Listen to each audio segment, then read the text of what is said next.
I am Fat Steven. This is my fifth time trying to record what's in my brain into a video that doesn't bore people.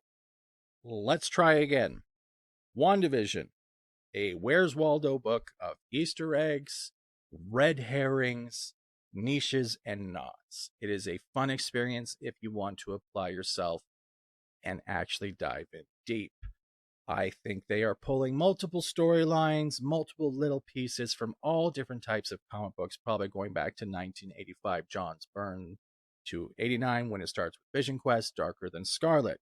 We also have tropes and attachments to House of M, whether it's a red herring or not, Avengers Disassembled, and Young Avengers with the relation to Speed and Wiccan, aka Tommy and Billy. Tommy and Billy, if we're going to go down one of the storylines, is were actually used to be brought to life by slivers of Mephisto's soul.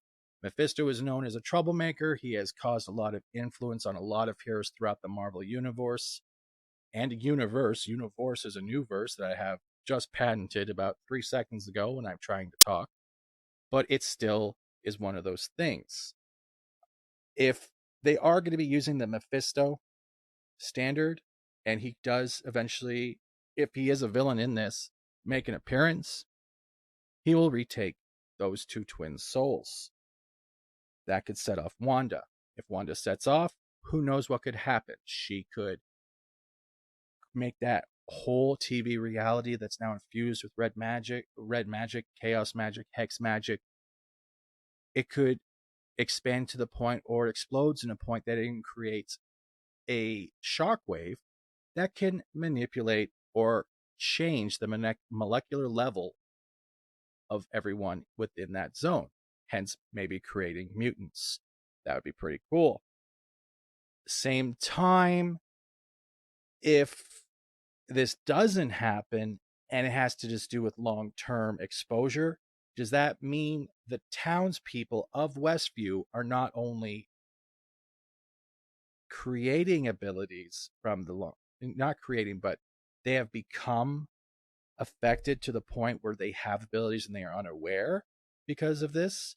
Or are they still going to be human when this series comes to its finale? Vision is dead. I think he's been reincarnated. But he's still dead. He has no memories of before coming to Westview, and it is freaking him out. The fear of not knowing is building up in him. It is causing conflict. You can see it in his face. Agatha Harkness. Do I think she is a servant of Mephisto or an enemy? I do not. She is too scared of Wanda to be a villain. She would be trying to push her to be a little bit more emotionally unstable. She isn't.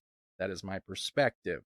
She is there to help the townspeople. She is also trying to make sure they do not give away that they know they are trapped, because Wanda has the ability to reset it on a function of will.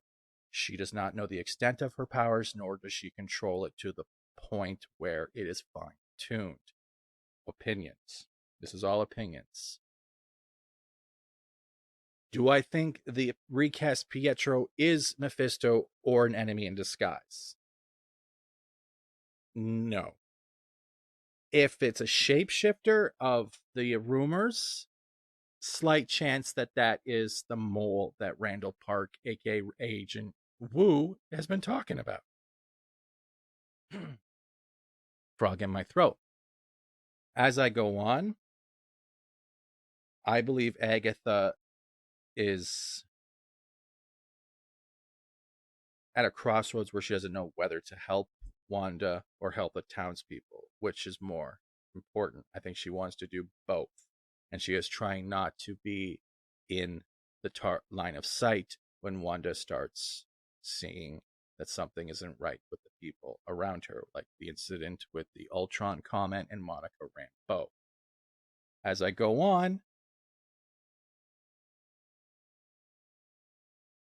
I really hope the way they build this up that the ending is worth the time invested. I don't think they would put so much effort, red herrings, Easter eggs, hints, and little things here and there where you have to watch the episode or even a trailer 3 or 4 times just to see what you've missed. They are very smart when it comes to this. I am not going to spoil any more. There's enough visual diarrhea on here just to have fun with. There are screenshots I've done with little text here and there of what I think they could be, what they can't be. You're welcome to enjoy it and pause the video and look for yourself. This is my first video where I have talked for over 5 minutes. It is probably a jumble of assumptions and ideas. I will probably make a follow-up as I get more comfortable with this. Thank you for your time in listening to this fat Stephen Fatty talk rather than eat and cry in a dark closet.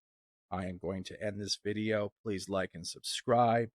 Any comments that can help me make a better video in the future for the people listening and trying to understand what I'm saying are greatly appreciated.